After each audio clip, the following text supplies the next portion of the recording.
राष्ट्रीय आरोग्य अभियान कंत्राटी अधिकारी व कर्मचाऱ्यांचं गेल्या 13 दिवसांपासून धुळ्यातल्या क्युमाइन क्लब येथे आंदोलन सुरू आहे।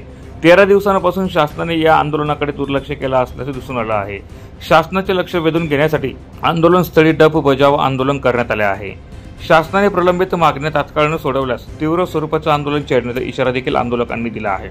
यात छत्रपती संभाजीनगर उच्च न्यायालयाचे तात्काळ पालन करा, 14 मार्च 2024 शासन निर्णयाची तात्काळ अंमलबजावणी करा, अंमलबजावणी होईपर्यंत समान काम समान वेतन लागू करा, NHM अधिकारी व कर्मचाऱ्यांना त्वरित वेतन वाढ लागू करा, अशा विविध प्रकारच्या मागण्यांसंदर्भात आंदोलकांनी आंदोलन पुकारले आहे।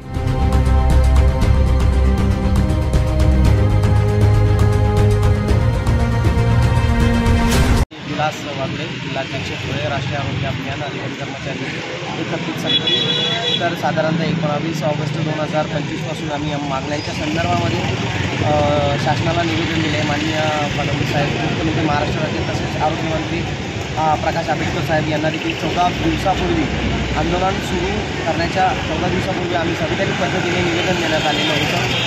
आज आंदोलनाचा 13 ते 14वा दिवस उलटून गेलेला आहे, तरी देखील शासनाने आमच्या मागण्यांकडे या ठिकाणी दुर्लक्ष केलेलं असे दिसून येत आहे। मागील 14 दिवसापासून आम्ही या ठिकाणी आंदोलन करत आहोत आणि आज आम्ही आमच्या आंदोलनाला या ठिकाणी डप वाजवून आम्ही या ठिकाणी शासनाचा निषेध व्यक्त करत आहोत। 14 दिवसापासून आम्ही बसून आमची एकही मागणी पूर्ण झालेली नाही। किमान 18 मागण्या आम्ही शासनापुढे ठेवलेल्या आहेत। तर त्या 18 मागण्यांमध्ये आमचं 14 मार्च 2024चा जो काही शासन निर्णय निघालेला आहे त्या शासन अध्यादेशाच्या धर्तीवर आम्हाला समायोजन करण्यात यावं, त्याच पद्धतीने समान काम समान वेतन आम्हाला मिळावं, बदली धोरण आहे, विमा संरक्षण आहे, EPF जे धोरण आहे, रेग्युलर कर्मचाऱ्यांना ज्या काही सुविधा असतात त्या सुविधा कंत्राटी कर्मचाऱ्यांना देखील मिळाव्यात या हेतूने आम्ही या ठिकाणी आंदोलनाला बसलो। आणि आमची पुढची जी रूपरेषा असणार आहे, आमच्या जर का शासन लवकर मागण्या पूर्ण करत नसेल तर आमची पुढची उद्याची जी रूपरेषा आहे, थाळीनाद आम्ही उद्या करणार आहोत।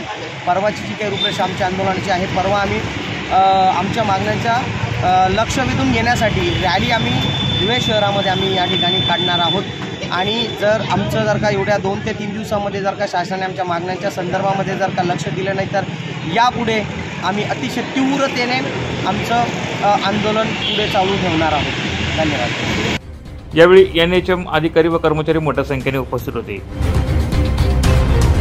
प्रतिनिधी सुनील निकम, माझा महाराष्ट्र न्यूज, धुळे।